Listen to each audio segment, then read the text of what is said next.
Part 1. You will hear a man phoning a woman about an advertisement he has seen in the paper for some furniture. First, you have some time to look at questions 1 to 5.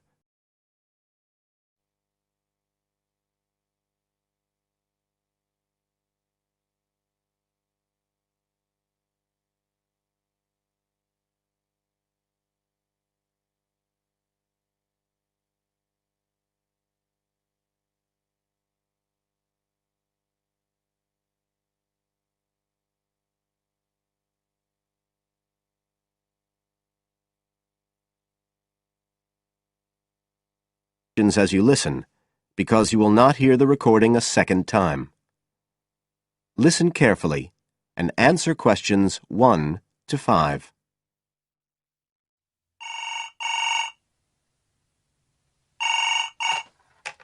Hello? Oh, hello. I'm ringing about the advertisement in yesterday's newspaper. The one for the bookcases. Can you tell me if they're still available? We've sold one, but we still have 2 available. Right. Can you tell me a bit about them? Sure. What do you want to know? Well, I'm looking for something to fit in my study. So, I'm not too worried about the height, but the width's quite important. Can you tell me how wide each of them is? They're both exactly the same size. Let me see, I've got the details written down somewhere. Yes, so they're both 75 centimetres wide and 180 centimetres high. Okay, fine. That should fit in okay. And I don't want anything that looks too severe. Not made of metal, for example. I was really looking for something made of wood. That's all right. They are, both of them.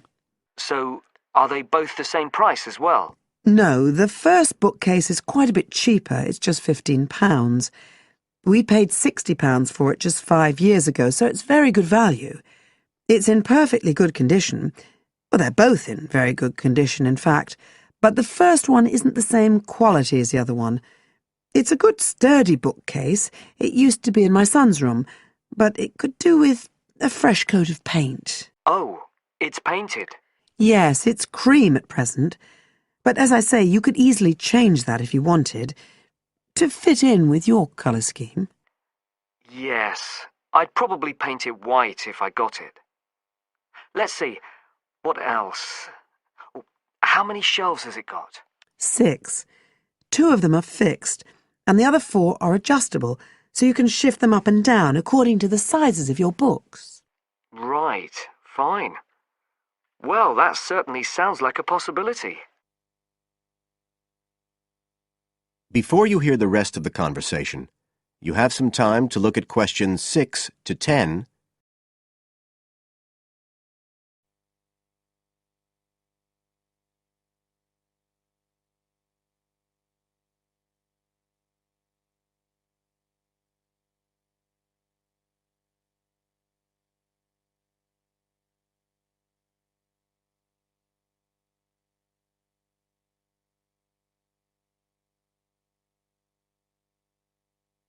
Now listen and answer questions 6 to 10.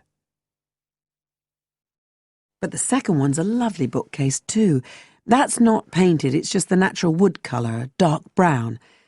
It was my grandmother's, and I think she bought it sometime in the 1930s, so I'd say it must be getting on for 80 years old, so it's very good quality. They don't make them like that nowadays. And you said it's the same dimensions as the first one? Yes, and it's got the 6 shelves, but it also has a cupboard at the bottom that's really useful for keeping odds and ends in. Right. Oh, and I nearly forgot to say, the other thing about it is it's got glass doors, so the books are all kept out of the dust. So it's really good value for the money. I'm really sorry to be selling it, but we just don't have the room for it. So what are you asking for that one? £95. It's quite a bit more, but it's a lovely piece of furniture. A real heirloom. Yes. All the same, it's a lot more than I wanted to pay. I didn't really want to go above 30 or 40. Anyway, the first one sounds fine for what I need. Just as you like. So, Is it all right if I come round and have a look this evening? Then, if it's okay, I can take it away with me. Of course. So you'll be coming by car, will you? I've got a friend with a van, so I'll get him to bring me round. If you can just give me the details of where you live. Sure. I'm Mrs. Blake. Blake. That's right. And the address is 41 Oak Rise. That's in Stanton. OK. So I'll be coming from the town centre. Can you give me an idea of where you are? Yes. You know the road that goes out towards the university? Yes. Well, you take that road and you go on till you get to a roundabout. Go straight on, then Oak Rise is the first road to the right. Out towards the university, past the roundabout, first left. First right. And we're at the end of the road. Got it. So I'll be round at about 7, if that's all right. Oh, and my name's Connor. Connor Field. Fine. I'll see you then, Connor. Goodbye. Goodbye.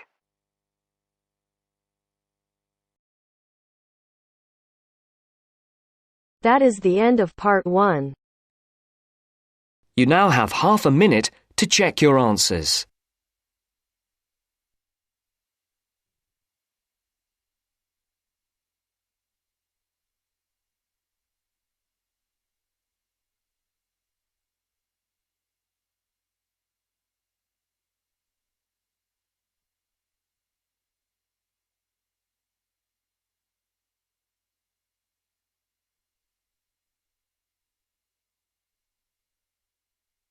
Now turns to part 2. Part 2. You will hear a talk about Runwell, a charity that raises money by organising running races. First, you have some time to look at questions 11 to 17.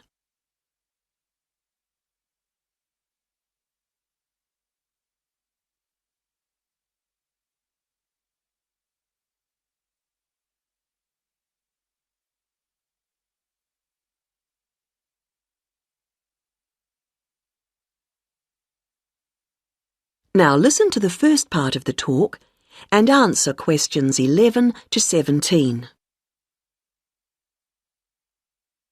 I'm very pleased to have this opportunity to tell you something about the Runwell charity and the work we do. I'll give a brief overview of what we do, and I hope you may be able to help, and then there'll be time for questions at the end.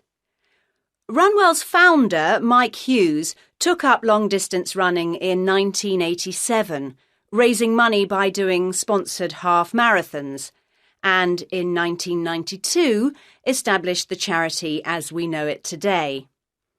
By 1997, the runs were being filmed by local TV, and today they appear on national TV every year. All the funds collected by Runwell go to the hospital, with the idea that those fit enough to run use their energy to assist the provision of people who are unwell for whatever reason. Now, if you want to race, and I assume that's why many of you are here, let me explain a couple of the basics. Races are run by teams, so you need to form and register a team. What you wear to run in is up to you, and I know some teams come up with some pretty wacky ideas. We have a standard design for your numbers, which we ask you to reproduce. So you make them up according to that standard. We don't want to spend valuable funds on doing that ourselves. Now, the race is run as a kind of relay, so while you won't actually compete side by side, we do recommend that you train as a group. This helps to optimise performance and build team spirit. It will also give you a fair idea of how much you need to eat and drink over the race distance. This is clearly essential for an effective performance, so please make sure you come along to the race with sufficient food and drink. Again, we don't spend money on providing that, but you do need to keep yourself going for the 20-kilometre course. The course goes through the town, then out through Highfield Park, concluding in the main square, where the applauding spectators will be ready to greet you. There are many different prizes, including oldest runner, youngest runner, team with the most sponsorship, team with the best costume.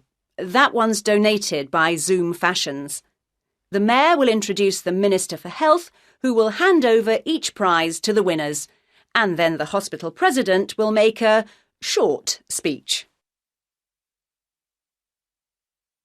Before you hear the rest of the talk, you have some time to look at questions 18 to 20.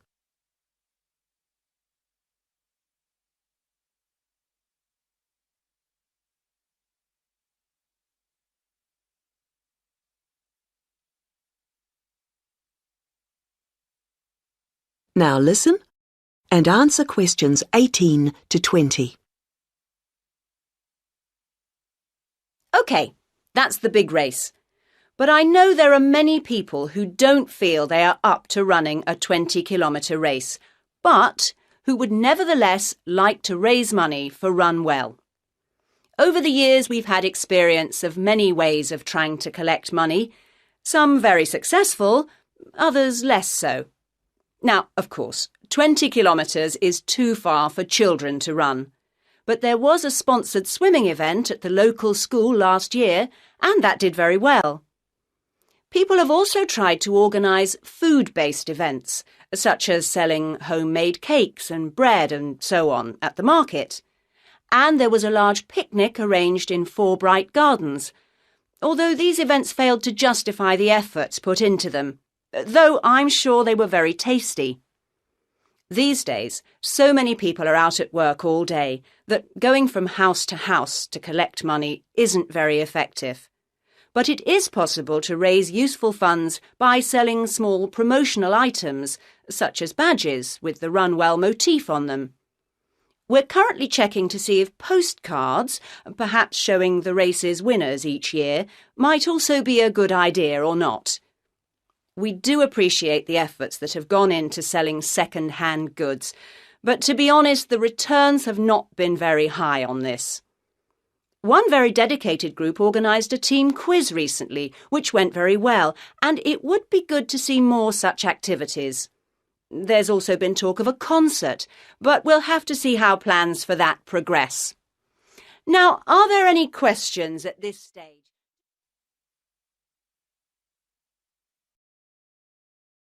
That is the end of part 2.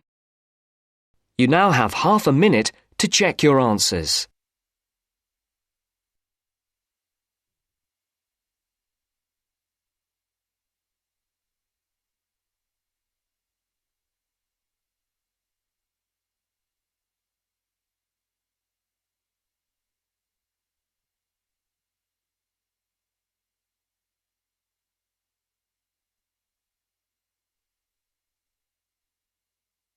Now turns to part 3. Part 3. First, you have some time to look at questions 21 to 25.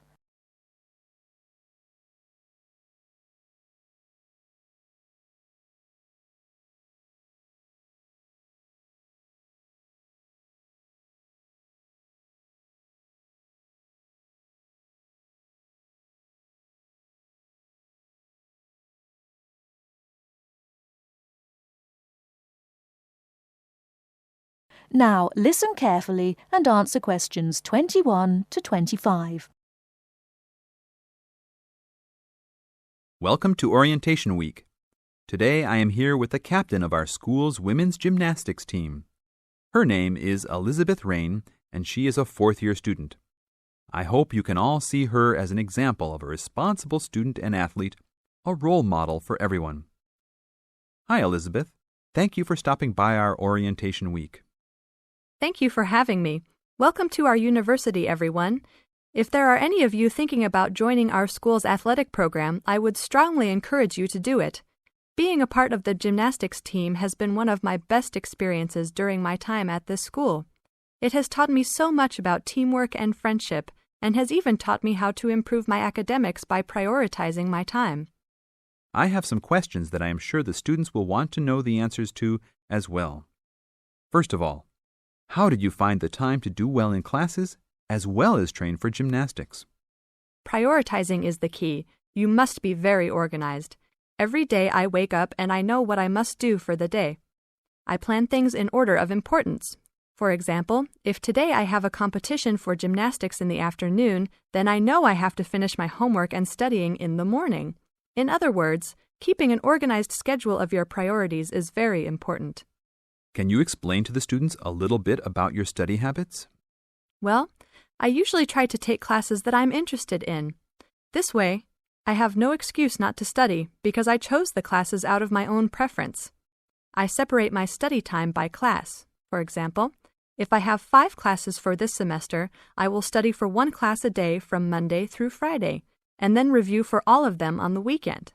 I won't try and study for all 5 of my classes at one time.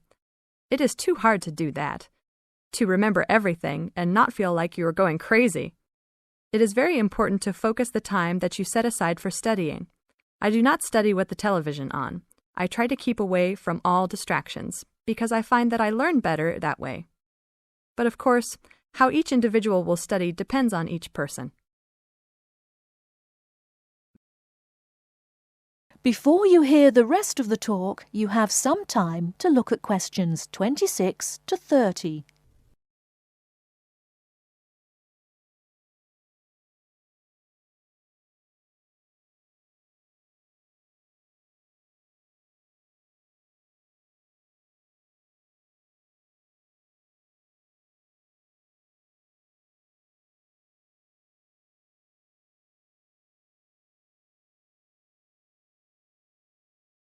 Now listen and answer questions 26 to 30. That sounds like good advice. Let's talk a little bit about your gymnastics career. How long have you been doing this sport for, and what has been the best moment of your college participation? Well, I've been participating in gymnastics since I was a kid. My parents got me involved in the sport. The best moment. I would have to say that there is not one single instance that stands out in my mind as the best moment, but more of a whole experience. My first year in university was definitely one of the best years of my life. I met my best friends that year and really learned to grow up and be independent. Our team went to the national championships that year, and it was an incredible experience, so I would count the whole year as my best experience in college. How about the worst moment? It is true everyone goes through bad experiences. My worst experience would have to be the fall of last year when I broke my wrist. I was unable to participate in sports for the remainder of the year and had to learn how to write with my left hand. I guess when I look back at it, though, even though I wouldn't wish this to happen to anyone, this experience definitely made me stronger as a person. It taught me to look at life with a new perspective and to really value the friends and family that are important and close to me. Thanks for your time, Elizabeth. Do you have anything else you want to tell the new students? Just have a good time. Don't stress out too much, but be responsible for your actions. Work hard and play hard. That's my motto for life. That is the end of part 3. You now have half a minute to check your answers.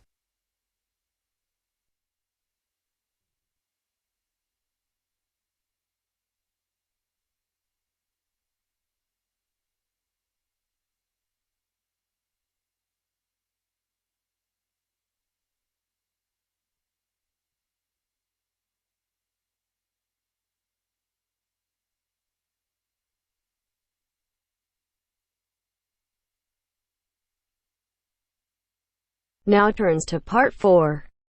Part 4.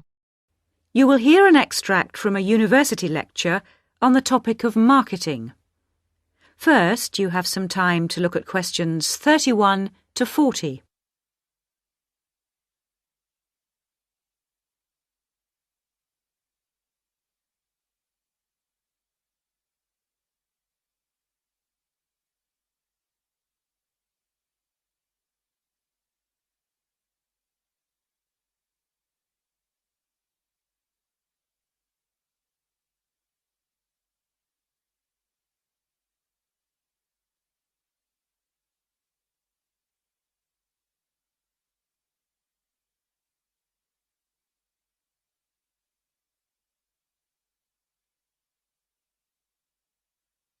Now listen carefully and answer questions 31 to 40. Last week we looked at some general principles associated with marketing, and today I'd like to look at some of those points in a little more detail. So, what is marketing? Or put another way, what does the term marketing mean? Many people think of it simply as the process of selling and advertising, and this is hardly surprising when every day we are bombarded with television adverts, mail shots, and telephone sales. But selling and advertising are only two functions of marketing. In fact, marketing, more than any other business function, deals with customers. So perhaps the simplest definition is this one. Marketing is the delivery of customer value and satisfaction at a profit. In other words, finding customers, keeping those customers happy, and making money out of the process. The most basic concept underlying marketing is the concept of human needs. These include basic physical needs for things like food, as well as warmth and safety. And marketers don't invent these needs. They're a basic part of our human makeup. So, besides physical needs, there are also social needs. For instance, the need to belong and to be wanted. And in addition to social needs, we have the need for knowledge and self-expression, often referred to as individual needs. As societies evolve, members of that society start to see things not so much in terms of what they need, but in terms of what they want. And when people have enough money, these wants become demands. Now, it's important for the managers in a company to understand what their customers want if they're going to create effective marketing strategies. So there are various ways of doing this. One way at supermarkets, for instance, is to interview customers while they're doing their shopping.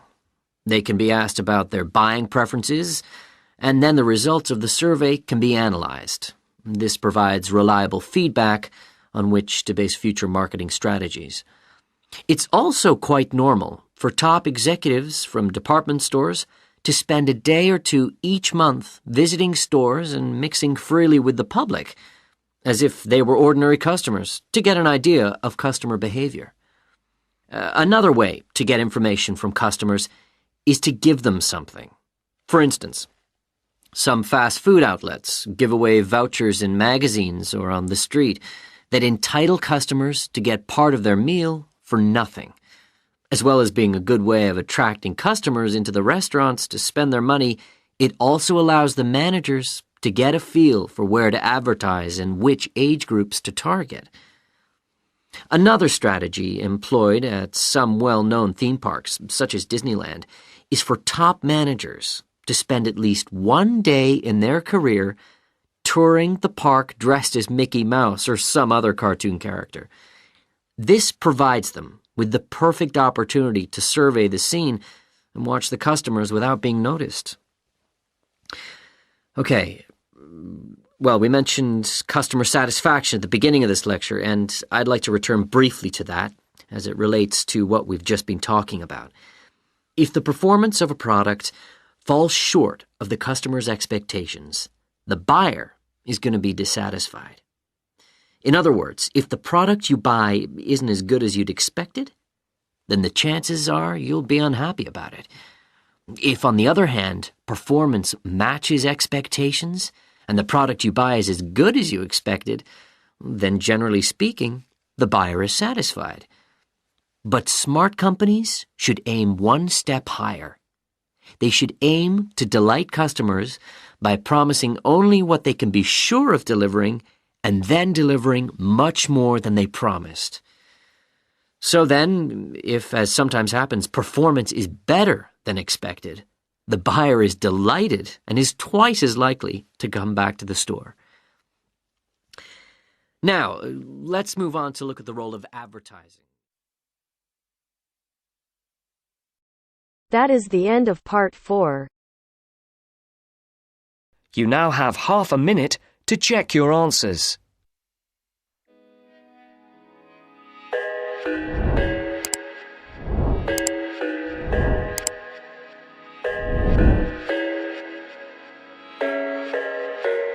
I thought I had it figured out. Believed in us, we were meant to be, no doubt. A teenage love, everybody else could see the way we were, living in a fantasy.